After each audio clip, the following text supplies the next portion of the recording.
Well, it wouldn't be right opening SunTrust Park without remembering all the Braves greats who've played in this wonderful city. And of course, John Smoltz in his number 29 retired. And look who's joining us upstairs. Pretty cool. This play. You got some really good digs here. Yeah, we do. Yeah, Man, we do. I'm jealous. Nice yard.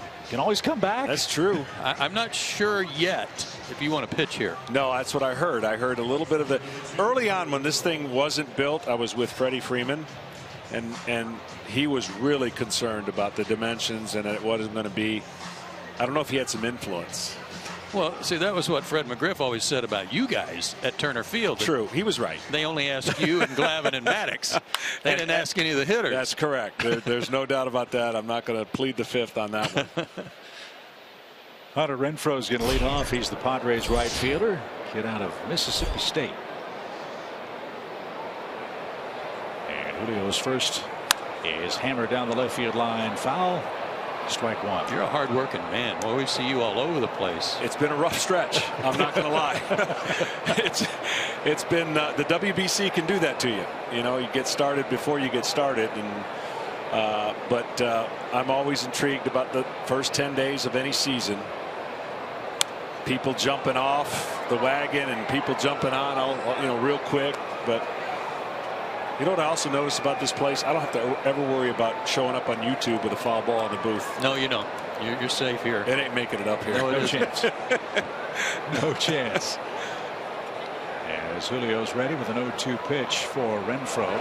How many games do you put some confidence in as far as a judgment on a season? I think 3 weeks. You know what you've got after 3 weeks. You know, spring training transition. People don't understand. You play nothing but day games. Of course, the WBC takes most of your players or some of your players on some organizations. And then you've got to feel it out. You could be playing like you guys were in some tough weather conditions. You can't feel good about yourself when it's 38, 45 or rain. So I think 3 weeks. I've asked every manager, how do you assess a slump or, a guy that's swinging good but may not translate into hits, or a pitcher? I think 3 weeks is fair. 1 ball, 2 strikes. And John. They're trying, aren't they? They're trying to get it up here. Target practice up here. But we are 3 weeks into the season. We're 10, 11 games in the case of some teams. What has surprised you the most from what you've seen so far? Well, I think the biggest thing, the thing that jumps out is the Toronto Blue Jays just aren't hitting, right? They're 1-8 or 1-9. And the West is an interesting, because everyone knows the Dodgers spend a ton of money. Matter of fact, so much so that on opening day, Clayton Kershaw made more than the entire San Diego Padres team, his contract. Wow. So the Padres, are in total rebuild, and the Diamondbacks, for me, is the team that I think could we see a surprise, because they did make a lot of moves, and I felt like that was the right thing. Last year, everything went wrong. Shelby Miller, Zach Greinke. So I'm intrigued by the Arizona Diamondbacks. We'll play the Dodgers tonight, and it'll be Kershaw and Greinke in that series opener as Tehran takes care of Renfroe and picks up his second strikeout. But what I would say in general about the seasons when teams don't come out of the gate like a San Francisco Giants, they're such a veteran team. They're not worried about it. They know they're good. The younger team, it would be important for the Arizona Diamondbacks to start off on a good, because they need that after what last year was. For the Braves, the second half run may or may not translate into the beginning of the season, but it would be nice to win some close games. I think anytime you can win close games, your team grows. And when you lose a lot of close games, you start, it can affect you. And they've had some tough losses already. How much do you compare what the Braves are doing right now with this improved farm system to what you guys were able to do when things got turned around in '91? Yeah, I think when you grow up in a farm system, it's different today because there's so many moving people, right? The rosters changed so much. We could see what the talent was in the farm system. And we knew that when it got elevated, if we could add a piece or two, you start putting those things together and go, wow, we got a chance to be pretty good.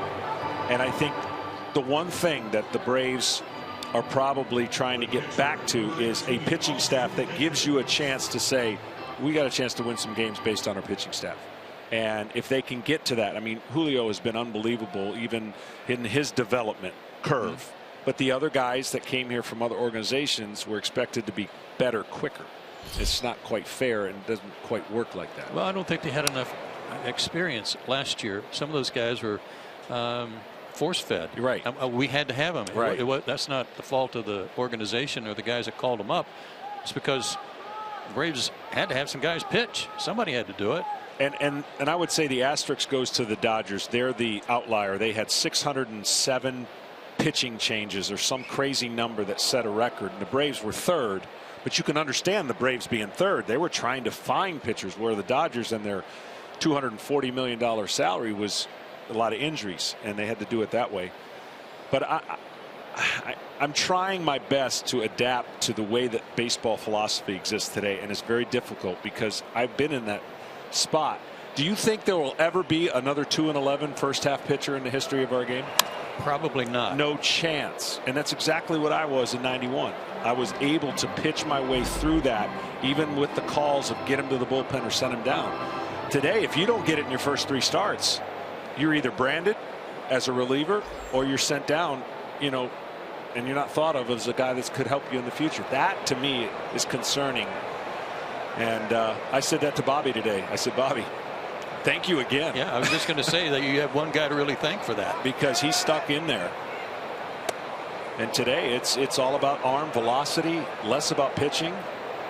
Kyle Hendricks of the world.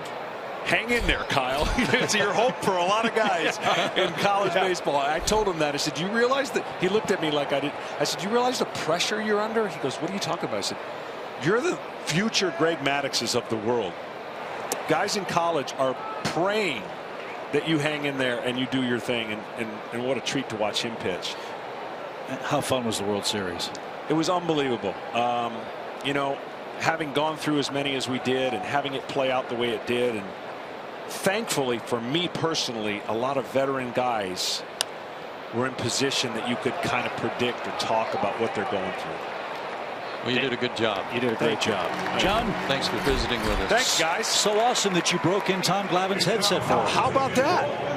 Glavine, by the way, Glavine and I are playing golf tomorrow at Sugarloaf. A lot of pressure. Yeah, wear him out. I hope so. How much are the tickets? Yeah. Thanks, guys. John Smoltz.